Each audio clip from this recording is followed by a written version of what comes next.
Dito sa Hong Kong, 14. Praise God. We are so glad that you are, narito po kayo, na pinaunlakan po ninyo ang invitation ng ating Panginoon.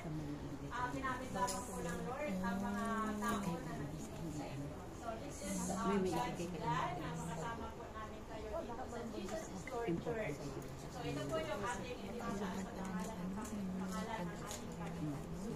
Because our God, the Lord Jesus Christ, tulad po sa ating narinig kanina, that Jesus is our burden bearer.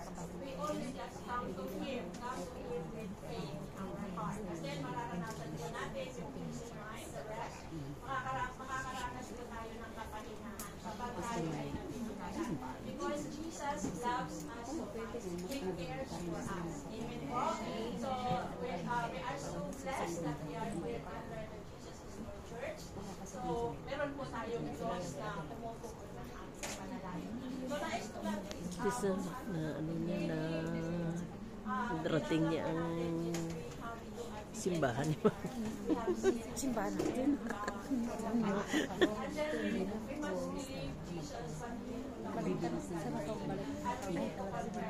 Bukas yun.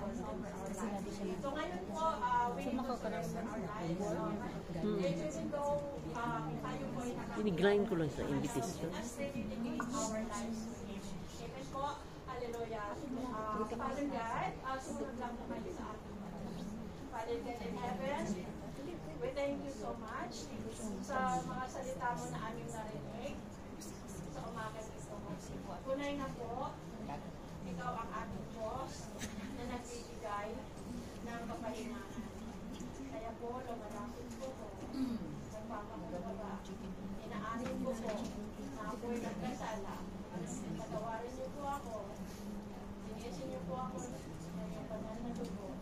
At pagmula ngayon, tinatanggap kita bilang Diyos at tagapagligtas ng aking buhay. At magmula ngayon, ikaw na po ang maghari sa aking buhay. Panalangin po, hallelujah. Father God, narinig niyo po ang kanilang mga sinambit na panalangin, Panginoon, na taos-puso na they are rededicating and they are receiving you as the Lord and Savior, Panginoon, sa oras na ito. Write their name in the book of heaven, in the book of life in heaven.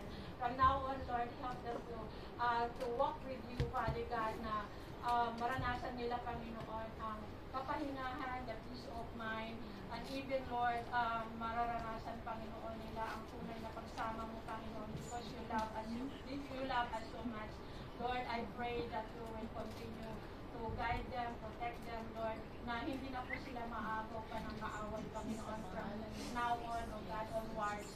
Lord, write their name in the book of life in heaven. God, we thank you so much for this life, O God, ng mga anak mo na palitoon sa iyo. We know, Lord, that millions of angels in heaven are rejoicing because of one soul, O God, who repent and accept you as their Lord and Savior. Bless these sisters of mine, O God. Protect them, O Lord, from any harm, O God. At hindi na po sila kailanman maagaw ka ng kaaway in Jesus' name. Father, we thank you. We bless you, Lord, even, Lord, sa mga kapatid namin na nag-akay sa kanila. Pagpalain mo ang kanilang mga buhay. Use them mightily, Lord God, to bring souls into your kingdom. In Jesus' name, for this is your commission to each one of us. Father, we thank you. To you all the glory. This we ask in Jesus' name. Amen. Congratulations for the new life na inyo nga pong natanggap sa ating Panginoon. This is your spiritual birthday. Kaya, salamat po ng marami sa inyong mga buhay. And before we end po, before we have the closing prayer, may I request lahat po ng mga life